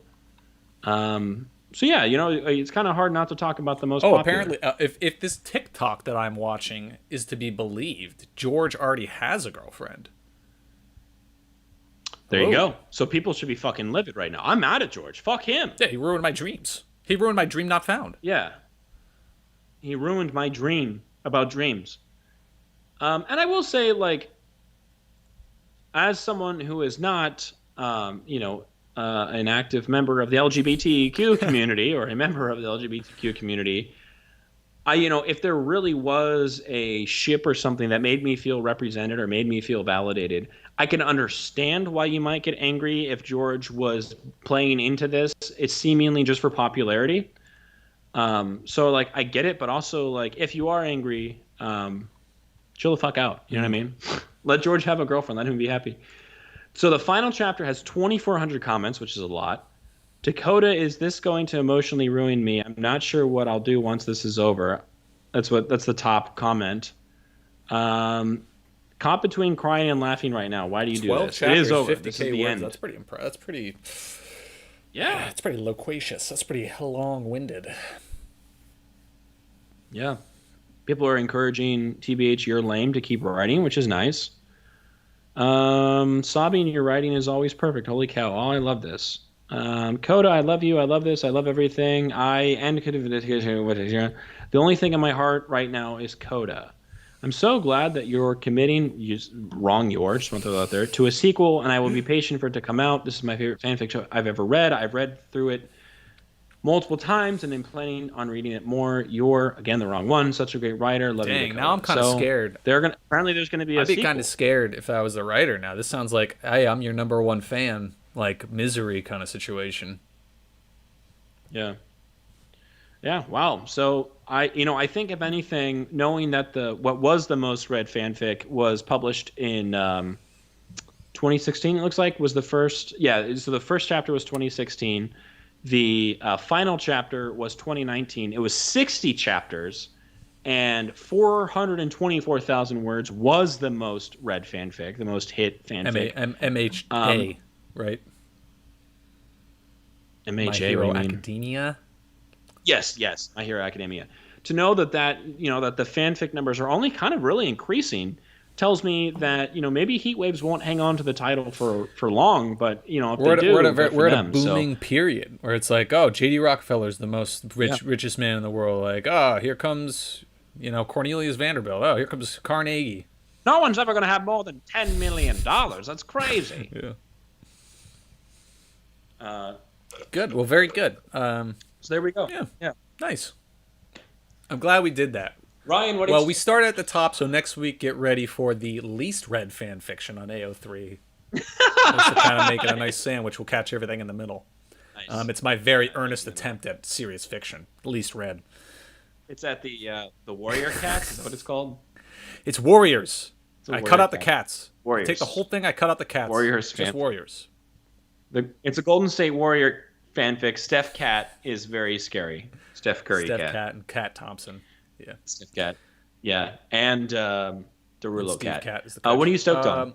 I'm stoked on. I have recently. I tried to watch it and I was repulsed, and then I ended up watching it and really enjoying it. And it's a serial. It's like coming out each week. It's a television show. It's called Invincible. I'm sure you've heard of it. It's the Robert Kirkman. Yes, it's superhero Robert show. Kirkman. It's animated. It's on Amazon Prime, and Amazon Prime is the most repugnant streaming platform. Oh, the UI is Terrible. awful. It's an awful experience. I think that's what drove me Yeah. away. But don't let it get you down. Even the first episode, you got to get over the animation. I really don't care for the animation.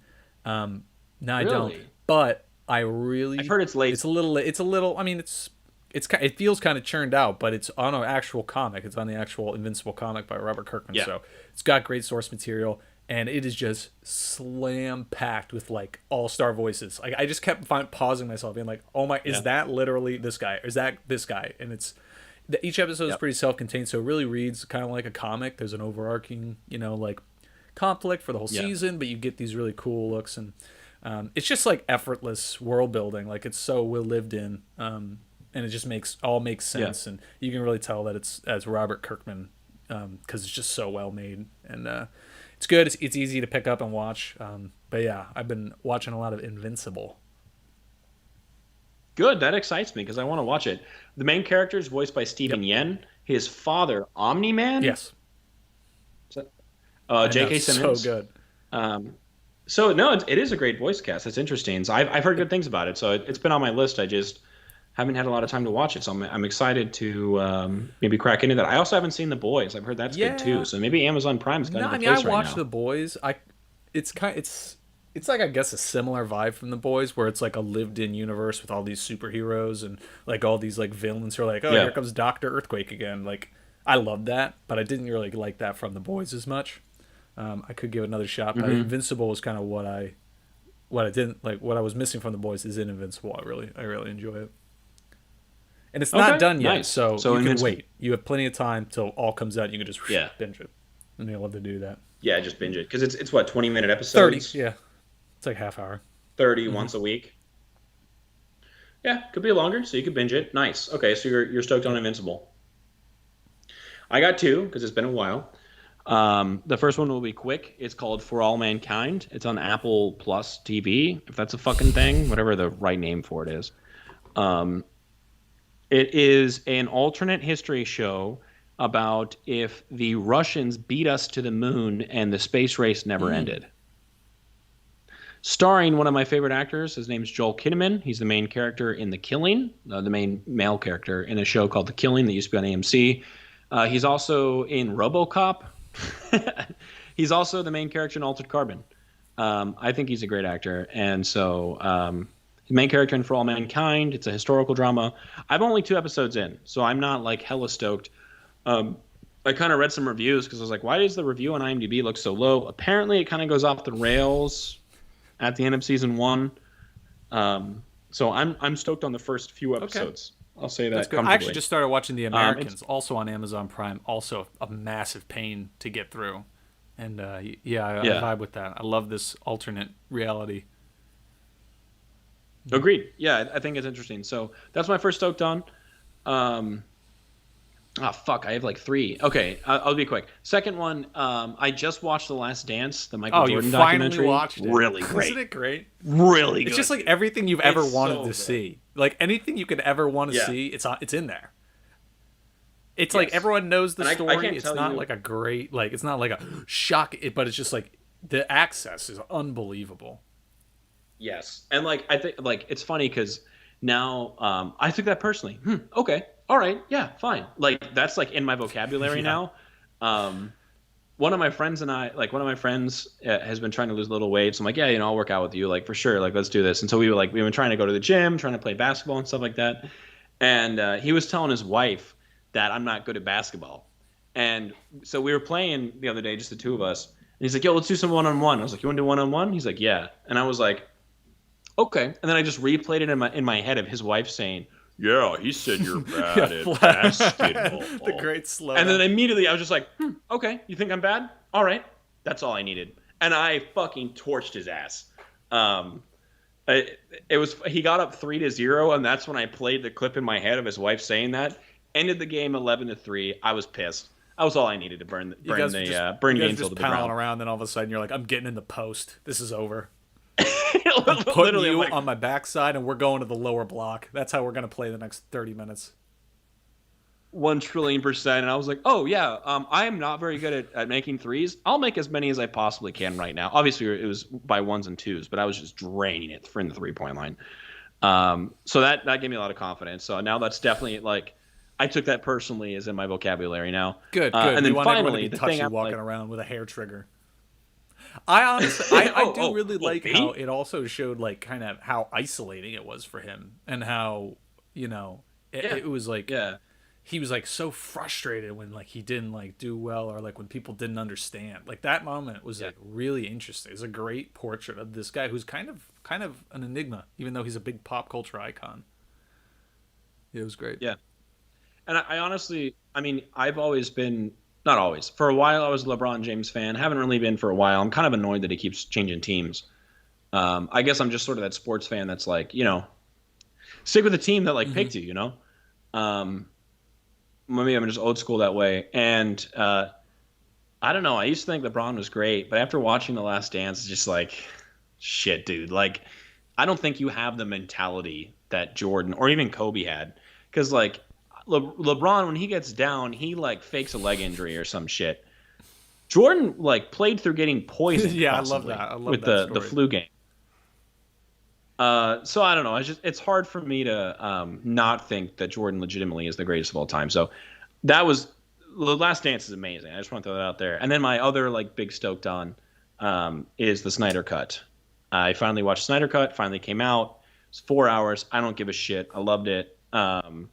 Everything I wanted. I think it validated the Whedon cut because I thought that was terrible. So It's just Snyder good to Cut. know. It's I'm good to very know that stoked like on there was like there was something that wasn't that. Like that was so objectively Yeah. terrible that it's like nice to Yeah. know. It's nice to know that nothing like that actually exists. It's just like manufactured. No one actually tries with that. Yeah. That it was literally just one director trying to change another person's vision in like 2 months, which is impossible. So I mean, I liked the fact that it was 4 hours. I was fine with watching it as long as it was good. I thought they absolutely made Steppenwolf very interesting. I'm glad that they didn't make Batman make any jokes. Yeah, that was good.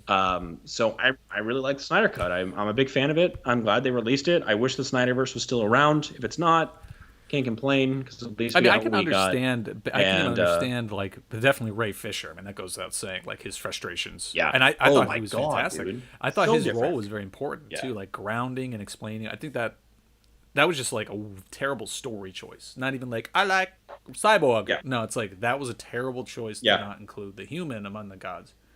But I can also understand Ben Affleck's like frustration and being like, I'm never coming back to this stuff again, because he put in effort. Like he was actually Yeah. like working and carrying that movie, I thought. And then to like have it all sliced and diced, I don't blame him for being like, I'm never coming back regardless of what you say. Totally agree. Totally agree. And I mean, the thing too is like, from what I've seen, everyone that works with Zack Snyder loves him. And so for him to have to resign because his daughter killed herself, and then for you to come in and utterly shit on the movie that he worked so hard on, and then say, no, we're not going to get what he wanted. Why the fuck would you want to work in that studio? I will say, Which is I will frustrating. say, that but- last scene, the reshoot. Apparently, there was like a story where he like called Leto and Affleck and was like, "I got a green screen. Let's just do this in my backyard." And then WB was like, Yeah. "No." No. So Leto and Affleck didn't even film at the same time. I just full disclosure, I hated that scene. I did not like that scene. It was shoehorned. It didn't need to be there. I'll agree with that. You're not gonna cringy. upset me with that. I thought the movie was good though. I enjoyed it. I liked it. Yeah, it definitely gave me ideas where like these big team up things can be more than movies. Like this is an interest. It is as the arc of like a mini series comic. So I got another little step down I'm gonna drop in there. I read Omega Men, the book by Tom King, and it's fantastic. It's What'd you great. think? It's Oh, it's I honestly love it's it, like dude. I read Oh. this and I'm like, this is what I wanted Mr. Miracle to be. Like he actually like has Yes. a story he wants to tell. I don't know if he's even really gotten back there since then. If I can say that about our boy. No, and he finished. Like he finished the story. No, it's good. He didn't say, "Oh, buy this other comic." Like he That's actually a finished. really, if anyone's interested in even getting into comics, that's pretty digestible, a pretty entertaining Mm-hmm. one. Yeah. And the thing is, you don't have to already know who the Omega Men are. You don't already have to know who Kyle Rayner is. Like I think didn't it's know any very, of that. I didn't very know literally any of that going into it. I was like, okay, yeah. You don't have to. Yeah. Yeah. I'm glad you finally read it. What was the other one you said? I you read finally Hush. too? I read Hush. Okay. I wasn't What's crazy about about Hush? it. Wasn't crazy about it. I understand. Like it's cool. It kind of Really? gives off like all-star Batman, Superman vibes, where it's like, oh, here's everybody. Like you get to see a little everybody, and Yeah. I think it's a pretty good. I would say it is like a very traditional take on Batman in the sense where it's like, if I was like, who is Batman? I probably would like watch this. But Yeah. I don't know. This weird like I feel like he was very juvenile in his relationship with Catwoman. It's like this is Bruce Wayne. Like he should know. He shouldn't just be like, "Oh, I can't believe she kissed me. I wonder if she likes me. I can't focus on the mission." Yeah. It's like, come on, dude. Yeah. Well, good. I'm glad you at least like Omega Man. I really, it's a because that miniseries was almost cut. They almost didn't even let him finish it, and it took the fans to be like, "Can you just finish this? We're enjoying it." Because the the sales for it dropped off pretty heavily, which make no sense because I think that's a Yeah, it keeps superb getting story. better, too. Just about like the Snyder Cut. DC, you'll get bullied into anything.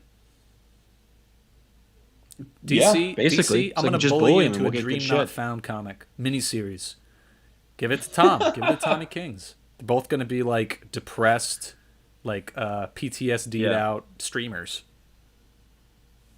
Yeah. Speaking of which, he was helping. What's the chick that did Selma and Ava DuVernay. I heard God, they that canceled movie- New Gods, the movie. Yeah, they canceled the New Gods movie. So who fucking like Tom King? The one movie he was working on is already canceled. Yeah, it sucks. I mean, he honestly likes New Gods a lot. He has a lot of interest in him, so I think he probably could have done a good job. But yeah. Alrighty. Who knows? Well, interesting.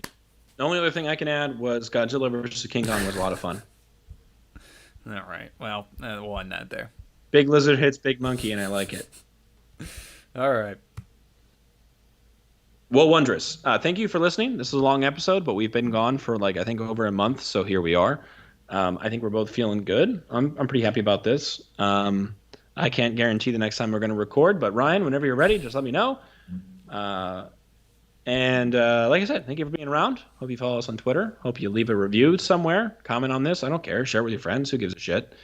I don't know what else. Am I missing anything? Oh, follow our OnlyFans. We have an That's OnlyFans. right. Yeah. I forgot we did that. Yeah, we post all of our. Yeah, I only go on that thing when I'm really drunk. So yeah, I totally forgot. Yeah. We post all of our smutty fan art that we draw onto OnlyFans. I have a really, really crazy one with Darkseid and Thanos. All in crayon on but a it's thoroughly whatever. crumpled up piece of paper. Yeah. It's actually on my wall. Like I drew it on my wall like a child. It's very good though. It's very tasteful. So go on there, look at that. Thanks for following us. If it's like I said, sorry we've been away. I hope you at least enjoyed this episode. And don't be afraid to reach out and chat sometime. And I think we're pretty willing to talk to people. So with all that being said, we appreciate you. We appreciate your time. We know that that big global thing that's happening seems to be under wraps soon, and we hope that you've been healthy and you've had a good time, and you're focusing on you because that's really important. I think I learned that during the pandemic is It's all about me. it's okay to say no. I need to be okay first. No, it's literally not all about me. It's like okay, it's all about you. But it's more than okay to put the mask on the person next to you after you put the depressurization mask on yourself first. I think that's a fair thing to say. So take some time for yourself, some self-love, self-care. I don't care how you do it. Read some fanfic, touch yourself. Who gives a shit? Ryan, what should we remember? Yeah, it's great to be back. It's been a dream to see everybody here, and You piece I of can't shit. end the stream without you saying goodbye. Yeah, Without me saying I goodbye? can't end the stream, so just don't zone out on me. I don't know what that means without me saying good. Oh, That was from the fucking? fic. Looks Ah, like you somebody piece of wasn't shit. paying It's from the attention. fic. I All get right, it. From the see fic. everybody. I get it. Oh, Here comes the goodbye, outro stream. music. Ah, We're listening to the ah. music. No, it's not. It's frozen. Well, this is the